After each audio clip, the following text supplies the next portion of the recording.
Kavurma, kari dediğimiz bölgede yaygın olan bir yemek tarzıdır. 11. ayda başlayıp 12. aya kadar bitiyor. Dana etinden yapıyoruz.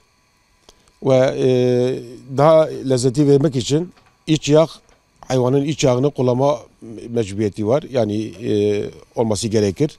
Bölgede imkanı olan herkes yapıyor. Tabii kendi evlerinde yapamayanlar bize sipariş veriyorlar. Ve biz de burada her sene biz dernek olarak da Mardin Yöresel Yemekler ve Doğan Derneği olarak ekibimle beraber her sene tonlarca kavurma yapıp insanlara satıyoruz. Yani kavurma evlerde bizim bölgede malhaziri dediğimiz bir yemek tarzı. Yani bir ayda bir misafirin gelir ya da ani bir şeyde hemen 5 dakikada 10 dakikada hazır bir yemektir. Çorbada olur, kuru fasulyede olur, herhangi bir yemekte olur, bulgurda olur. Hemen hazır bir yemek. Yani eti kalkıp da 200 saat pişirmeye gerek yok. Hazır bir yemektir. Hemen ısıtıp yiyorlar.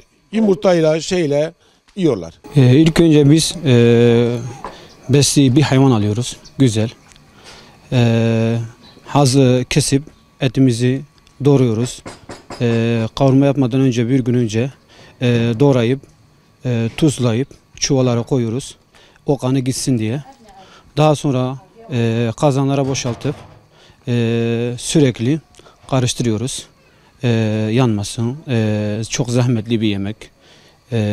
Daha sonra işte hayvanın iç yağı onunla beraber kavurup kavurmaya karıştırıp kızartıyoruz. Yani bozulmasın diye. Kış yemeğidir.